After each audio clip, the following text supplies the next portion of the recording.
नमस्कार दोस्तों, आप देख रहे हैं हमारा channel business tips and tricks और हम आपको इस चैनल के माध्यम से बिजनेस के नए नए तरीके बताते हैं जिससे आप कम लागत में ज्यादा मुनाफा भी कमा सकते हैं। आज मैं आपको इस वीडियो के माध्यम से बताने वाली हूँ नेत्रहीन श्रीकांत बोला CEO। आइए जानते हैं इसके बारे में। हौसला हो तो क्या नहीं पाया जा सकता। इंसान में सच्ची प्रतिभा और लगन होनी चाहिए बस, फिर कोई भी कठिनाई चाहे वो शारीरिक हो या पारिवारिक या फिर आर्थिक हो, उसका रास्ता और उसके बुलंद हौसलों को मात नहीं दे सकती। कुछ लोग इन परिस्थितियों में सारा दोष अपनी किस्मत पर मढ़ देते हैं और ये भूल जाते हैं कि किस्मत भी उन्हीं का साथ देती है जो खुद पर भरोसा और अपनी मेहनत से कुछ कर दिखाने का जज्बा और दमखम रखते हैं। आज मैं बात कर रही हूँ ऐसे ही हौसले की मिसाल और उनके सफलता की कहानी श्रीकांत बोला की, जिसने अपने जज्बे की कहानी और अपनी मंजिल को पाने का ही रास्ता नहीं बल्कि उसे हासिल भी किया। हैदराबाद के श्रीकांत बोला, जो कि बचपन से ही नेत्रहीन है, पढ़ने में काफी होशियार थे और पढ़ने का काफी शौक था। जब श्रीकांत का जन्म हुआ था तो उनके कुछ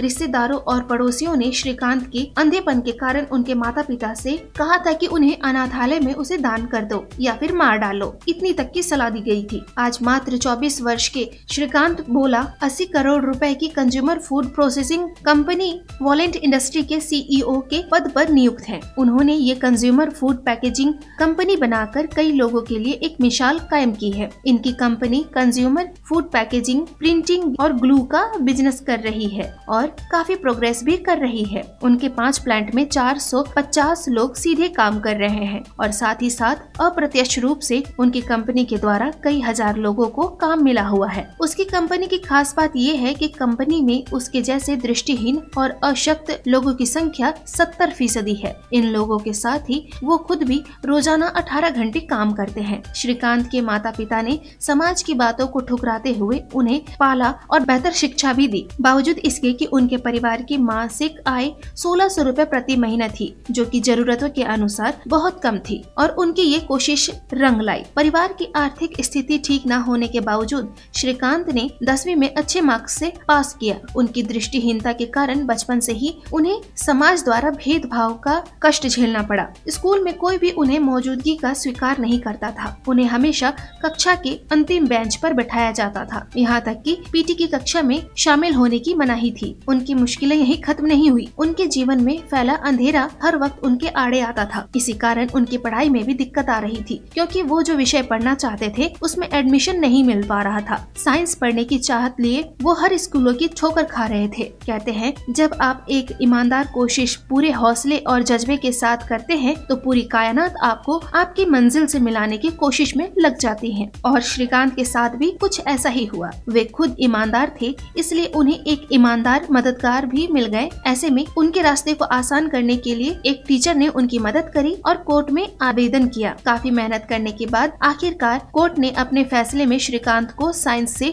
एडमिशन लेने की अनुमति दे ही दी, लेकिन इस कोशिश में 6 महीने का लंबा समय ले लिया। एग्जाम्स नजदीक आ गए थे, इसके लिए इनके टीचर ने पूरे नोट्स को अपनी आवाज में बनाकर उन्हें दिया। एक टीचर की मेहनत उस समय रंग लाई जब परीक्षा में उन्हें 98% मार्क्स मिले। वे साइंस विषय से 11वीं करने वाले देश के पहले दृष्टिहीन बने। यहाँ से हिम्मत और बढ़ी और श्रीकांत ने दुनिया के सर्वश्रेष्ठ संस्थान में पढ़ने की ठान ली। इसके बाद श्रीकांत ने आगे के रास्ते को बहुत ही ध्यान पूर्वक चुना और इंटरनेट के माध्यम से ये पता लगाने का प्रयास करने लगे कि क्या उनके जैसे लड़कों के लिए कोई इंजीनियरिंग प्रोग्राम्स उपलब्ध है। इसी क्रम में उन्हें MIT में प्रवेश मिल ही गया। इसी के साथ ही श्रीकांत देश के पहले और MIT के पहले ब्लाइंड स्टूडेंट बने जिन्होंने MTI से शिक्षा प्राप्त की। 2014 तक श्रीकांत पढ़े और ग्रेजुएट हुए। MIT से लंबा अवकाश लेकर अपना कारोबार वर्ष 2012 के अंत में कुल 8 लोगों के साथ श्रीकांत ने हैदराबाद में अपनी कंपनी की शुरुआत की। श्रीकांत ने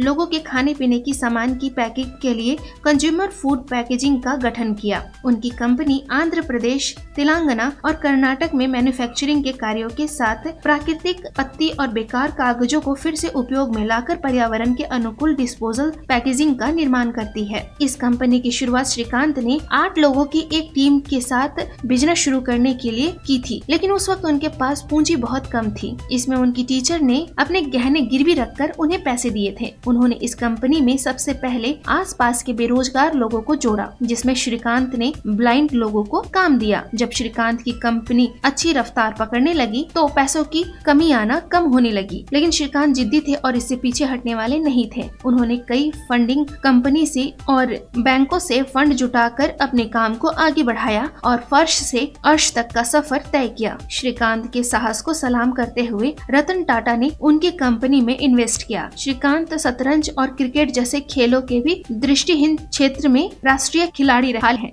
ही में उन्हें ब्रिटेन के अवार्ड से नवाजा गया है। अगर आपको अपनी जिंदगी की जंग जीतनी है तो सबसे बुरे समय में धैर्य बनाकर रखने से सफलता जरूर मिलेगी। तो ये थी दोस्तों आज की हमारी जानकारी, जिससे आप अपने आप को बुलंद कर सकते हैं और अपना बिजनेस खोलने के लिए अपने आप में जज्बा ला सकते हैं। ऐसे ही टिप्स एंड ट्रिक्स के लिए देखते रहिए हमारा channel business tips and tricks और हमारे चैनल को लाइक, कमेंट एंड सब्सक्राइब करना ना भूलें। Thank you.